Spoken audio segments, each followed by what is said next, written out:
Hi, this is Tim of the 1916 Company. Welcome and thanks for logging on. If you love this watch, email me, Team Mosso at the1916company.com for purchase pricing and availability questions concerning this watch. And this watch was a celebrated 2023 launch from Vacheron Constantin. This is the overseas Moonphase retrograde date. We've had this complication on Vacheron dress watches before, but combining it with the overseas just seems natural. And that's because there have been overseas variants that don't have a lot of peers at other brands. Think about a full integrated bracelet sports watch with a retrograde date and a Moonphase, or with a perpetual calendar and a chronograph, or with a world time function. The overseas has always offered a little something that you can't find in the Aquanaut, Nautilus, or Royal Oak collection, or if you can, only in small numbers. The overseas, on the other hand, seems to offer a broad array of variants through its three generations. Now, this watch is 41 millimeters in diameter in stainless steel. In profile, it's 10.5 millimeters thick. If we just measure the case, then it's going to be 48.8 millimeters across. If we measure the first link on either side, the total incompressible rigid distance across is going to be 55.6. The watch is substantial, though not overbearing in its weight. It's just a bit over 160 grams as I measure it. And then on my wrist, which is 16 centimeters in circumference, it wears quite well. I would say this watch is fine for a wrist of 15 centimeters circumference and up. You can see I've got some clearance, and the watch does come with two straps, especially the rubber one. Works well on a small wrist because it's more flexible.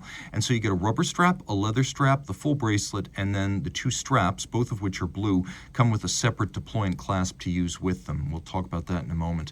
The watch is very low slung, and you can see it will easily slide under a cuff. It's also nicely balanced top to bottom due to the substantial bracelet and clasp. Taking a look here, you can see the Maltese cross. It's the logo of the manufacturer. It's on the crown. It's on the dial. It is a motif echoed in the design of the bezel as well as the center links of the bracelet. And we've got this lovely expanding bevel over the lug hoods that continues down the flanks. Outer faces are polished. The tops are mostly satinated, but you can see the recesses between the links are polished and sharply faceted. Attention to detail is excellent.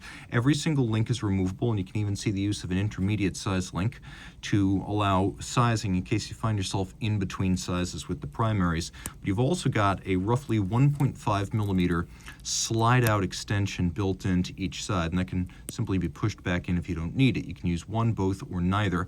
The clasp itself is probably the part of the watch that feels most like an off-the-shelf component from a supplier, but it is twin trigger, which means you've got to press both of the triggers for it to open, and on those grounds it is quite secure for a sports watch. Maltese cross again outboard, and you can see the extended micro adjust, and then the other one is compressed, and we can actually deploy both of those if you want to take a quick look here. You can see how it's quite robust once everything is clicked shut. And then if you want, you can pull open one, pull open the other, just like that. And provided you correctly close the clasp, you got to press both triggers to open it up. Now you can see we have the new generation Vacheron quick release system built in. The original third generation overseas of 2016 featured this system, but the trigger could be difficult to use if you didn't have a substantial fingernail. This is a lot easier to use, and you can tell it also has the next generation clasp, which is a little bit broader than the old one. But every single link of this bracelet is removable, and we'll demonstrate that right now. You can see every single link can be pulled out, giving a huge range of sizes. And this is how you swap between the straps and the bracelet. It's just like a car seatbelt buckle. It snaps into place. It's very secure. We have a screw-down crown. The watch is rated for 50 meters of water resistance. With a screw-down and a 50-meter rating, this watch is fine for surface swimming. Exterior finish, bevels, polish, satin, this little plinth on which the bezel sits, and then we've got the bezel itself, which has brushed recesses and then polished outer face. It's a quite involved finishing assignment for the people who are working on these parts, particularly the bracelet with its little recesses. Taking a look at the dial now, it's a blue lacquer, and it's a very fetching blue lacquer. You can see enough of the metallic substrate beneath it that it has a nice metallic gleam, but also the gloss quality that's endemic to lacquer. And you can see we have a lacquered track outboard. We have a subtle contrast between dark blue, and then we've also got this sort of cyan blue that's used for the date as well as the 5-minute marks around the dial. We'll do a lume shot. By the way, the logo, the hands, and the indices are all white gold. They will never tarnish or discolor.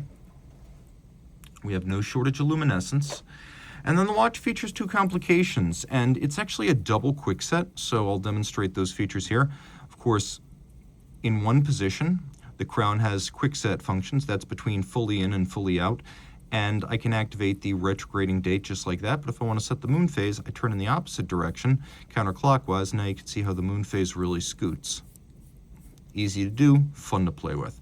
Another odd feature of this movement, you just take the bracelet off. That's the nice thing about shooting with this. It's a very user-friendly system. We go around back.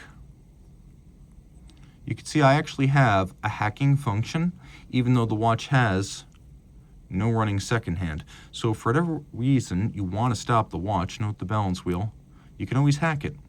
The watch has a soft metal ring, mostly iron, paramagnetic, and it wraps around the movement. You don't need a solid case back to have an anti-magnetic watch, nor do you strictly need a silicone hairspring. What you need is some sort of paramagnetic structure that can grab field lines and channel them around the vulnerable hairspring of the watch. Now this is a 4 Hertz beat rate. You can see it's got a 22 karat gold rotor with 4 different finishes on it, and then we've got hybrid ceramic bearings at center, metal races but ceramic balls, Geneva hallmark decoration on the movement, and they do their heritage proud with this one. High quality decoration on every facet of the movement. But you'll also note the presence of the Geneva seal on the case. So since about 2012, it has been a standard of quality applying to the entire watch. Now, the watch is a 40-hour power reserve. It is a 27-joule movement. You can see it's based on the 2460. This is called the 2460 R31L, which is quite simply retrograde 31 days and lune for moon. 27 joules, 5 position adjusted, which is the high horology chronometer standard. A lot of fine finishing flourishes on the case back of this watch, but because it is an entirely hand decorated watch, inside out, front and back, you get the benefit of a lot of the work done on the case and the bracelet even when the case is not inverted.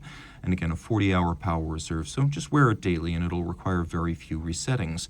One more interesting note is that the moon phase used here is not the conventional moon phase that you find on most such complications. Those are typically going to require a correction before every 3rd year, whereas this is a perpetual calendar style moon phase, which means one correction every 122 years.